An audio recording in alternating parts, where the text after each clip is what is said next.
나는 이승만입니다. 미국 와싱턴에서 해외에 반대한 우리 2,300만 동포에게 말합니다.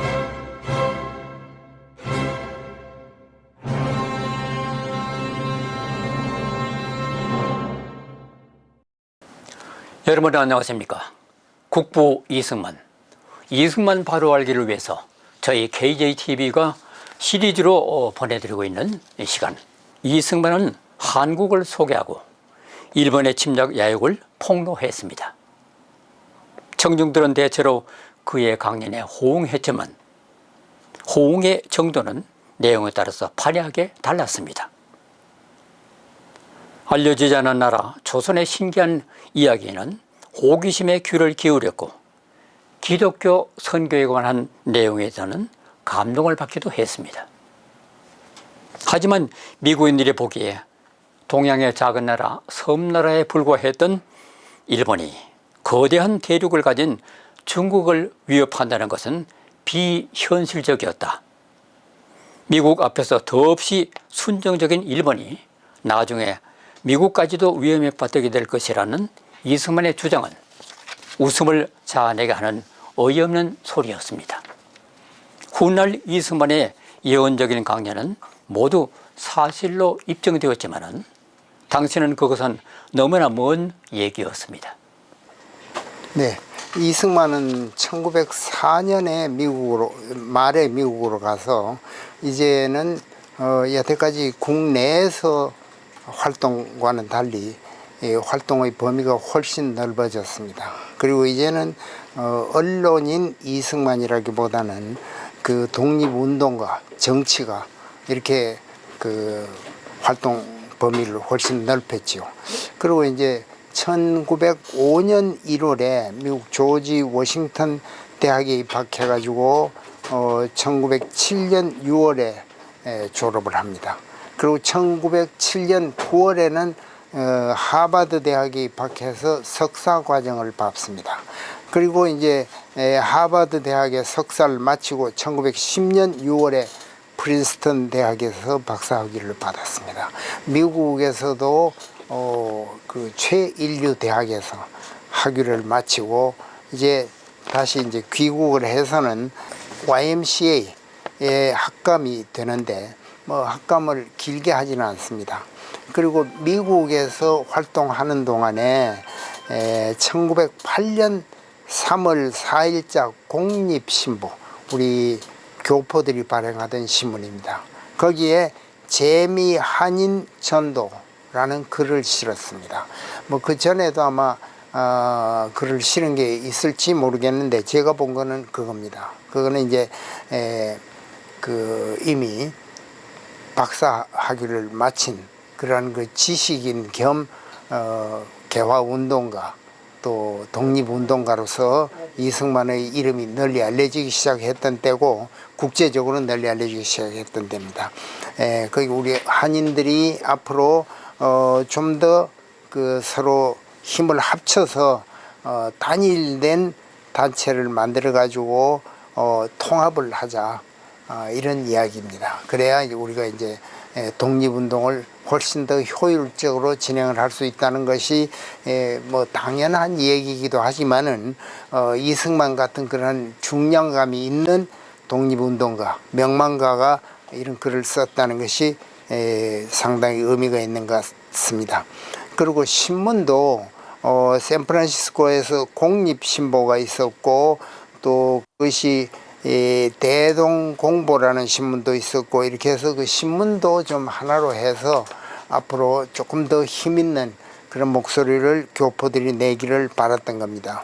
또 미주 각지에 하와이를 비롯해 가지고 원래 하와이가 우리 이민들의 첫 그 무대였으니까 여기에 많은 사람들이 힘을 합치자, 이것이 이승만의 주장입니다. 이승만은 특히 그 우리가 일본을 대항하기 위해서는 그만한 힘이 일본하고 대항할 정도의 힘이 없으니까 이걸 힘을 외교를 통해서 독립운동을 벌리자. 이것은 이제 안창호 같은 분은 역시 다 같은 독립운동가이면서도 안창호는 그 무실 역행이라고 해서 우리가 힘을 천천히 기르자 이렇게 해서 일본하고 대등한 그 국력이 될 때에 독립을 이룰 수가 있다. 이렇게 이제 합리적인 생각이죠. 거기 비해서 이승만은 우리가 힘을 길러도 안 되니까 그 큰 나라 열강 미국을 비롯해서 열강의 힘을 외교를 통해서 힘을 빌려서 일본을 극복하자. 뭐 이런 그 약간의 방법론적인 차이가 있습니다.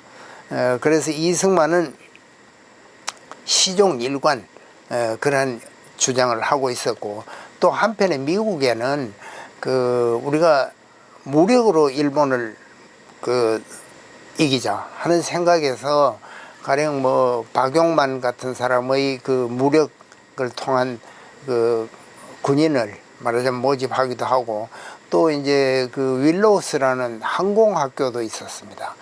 우리가 육군으로서는 일본의 대적이 어려우니까 항공학이라는 비행기를 가지고 일본을 한번 그 이겨보자 이런 생각에서 미국에도 국내에는 크게 안 알려져 있지만 이런 항공학교가 있고 거기서 교육을 받은 그 파일로트가 양성되기도 했습니다. 그런데 이제 이승만의 그 일관된 주장은 그런 거는 다 우리가 현실성이 없다. 그 애국 정신은 좋지만은 결국은 외교를 통한 그 우리가 일본을 극복해야 된다. 이게 이제 일관된 생각입니다. 조지 워싱턴 대학을 졸업한 이승만은 하버드 대학교에 편입 신청서를 냈습니다. 어떻게 보면 자신만만하고 어떻게 보면 오만한 느낌도 드는 신청서였습니다. 간단히 요약하면 나는 한국에서 중요한 일을 했기에 기다리는 사람이 많다. 한국에 돌아가서 내가 해야 할 일이 많기에 시간이 없다. 그러므로 2년 이내에 박사학위를 받아야 한다. 나에게 박사학위를 줄 수 있다면 하버드로 갈 것이고 안 된다면 조지 워싱턴 대학으로 갈 것이다. 이곳의 교수들도 나를 보고 2년이면 박사학위를 받을 수 있다고 한다는 내용이었습니다.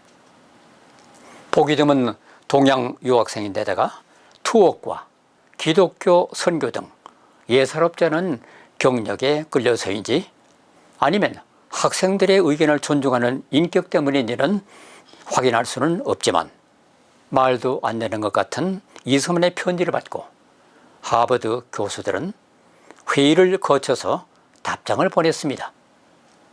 미국 학생들도 2년 만에 박사학위를 받기는 어려우니 일단 하버드로 와서 석사 과정을 1년 해보고 판단하라는 것이었습니다. 이승만은 하버드에 입학했습니다. 예나 지금이나 첫 손가락에 꼽히는 명문이지만은 그에게는 실망스러웠습니다. 기독교에 대해서는 별로 관심이 없는 학교였기 때문이었습니다. 이승만은 학교를 옮기기로 결심하고 뉴욕에 가서 몇 곳의 원서를 써놓았습니다. 그때 우연히 서울에서 알던 선교사를 만났습니다. 그는 자네가 그 유명한 이승만인가 하고 반가워했습니다. 이승만의 사연을 듣고 그는 자신의 모교이며 종교열이 강한 프린스턴에서 박사과정을 이수하라고 권유했습니다. 그리고 직접 이승만을 데리고 가서 웨스트 프린스턴 대학원장에게 소개했습니다. 대단히 유능한 인물이고 한국 기독교 발전에 엄청난 공로를 세울 것이라고 추천했습니다. 이승만 대통령의 그 박사 논문에 대해서 깊이 있는 분석을 하신 분은 서울대 법대에 계셨던 정인섭 교수님인데, 이분이 아까 제가 말씀드렸던 그 전쟁이 났을 때 전쟁 당사국이 아닌 중립국가가 교정국가 할 수 있는 해상무역의 범위와 수준이 역사적으로 많이 변천했고 그것이 미국의 등장과 함께 확대됐다라는 것인데요. 그거 이제 이렇게 이승만 대통령의 그 박사 논문을 법학적인 국제 무역의 기준에서 법적으로 검토한 것으로 제한하지 않고 이 이승만 대통령의 박사학위 논문을 이승만의 전체 저작과 연관지어서 설명한 분이 있습니다. 연세대 경제학과의 김학은 교수님인데, 김학은 교수님이 그 책을 쓰시면서 이승만의 정치경제 사상이라는 책을 2014년에 출판을 하셨는데, 이 책에 보면은 김학은 교수가 이승만이 감옥에서 썼던 독립정신이라는 책에서 통상을 강조했던 사실, 그 다음에 박사학위 논문에서 전시에도 중립국가가 교역을 계속해야 된다는 게 결국 통상을 강조하는 거거든요. 이 문제가 어떻게 연결되어 있는지. 그래서 이 문제가 정약용의 목민심서나 6.17의 서유견문록, 그리고 우리나라 옆에 있는 손문, 또 중국의 손문이나 일본의 후쿠자와 유키치, 이런 사람들의 지적인 어떤 전통하고 이승만의 사상이 어떻게 교차되고 있는 건지를 설명을 하고, 또 독일의 칸트, 체코의 마사릭, 그다음에 아까 말씀드렸던 스코틀랜드 장로교회, 프린스턴 대학이 그것을 가장 잘 이론화 시켰는데, 그 실천 신학 이런 것들하고 연관되어서 쭉 이승만의 지적 변천을 설명한 게 김학은 교수가 쓰신 이승만의 정치경제 사상인데요. 전체를 꿰뚫는 것이 약소국이 자유와 평화를 어떻게 지킬 수 있는가.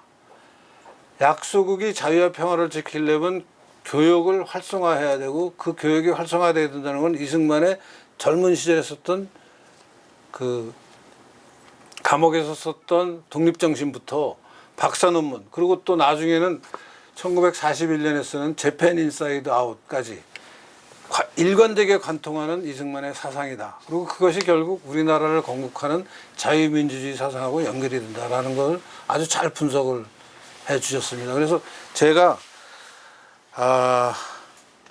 여기서 이렇게 설명을 드려도 충분치가 않을 테니까요. 우리 시청자분들이 관심 있으시면 김학은 교수님이 쓰신 그 이승만의 정치경제 사상이라는 책을 한번 읽어보시면 좋고요. 김학은 교수의 결론은 이렇습니다.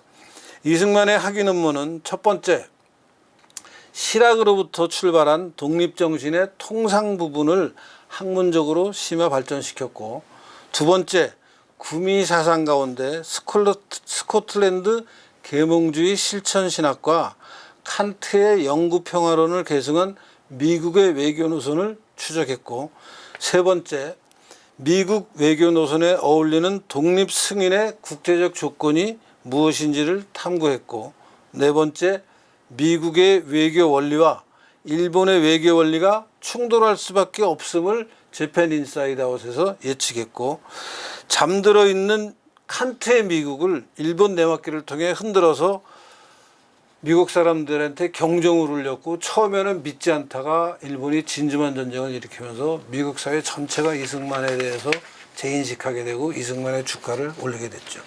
그래서 그런 이승만의 지적 작업을 이렇게 일목요연하게 한 프레임 안에서 크게 설명한 분은 김학은 교수가 독보적인 것 같고, 저도 그 책을 읽으면서 정말 이승만이라는 사람을 이렇게 입체적으로 이해해야 우리가 제대로 이해할 수 있구나. 이게 그냥 단편적으로 이승만이 쓴 구절 하나, 책 하나만 가지고, 물론 그것도 중요하지만 그것만 가지고는 이승만이라는 사람을 우리가 제대로 이해할 수 없구나.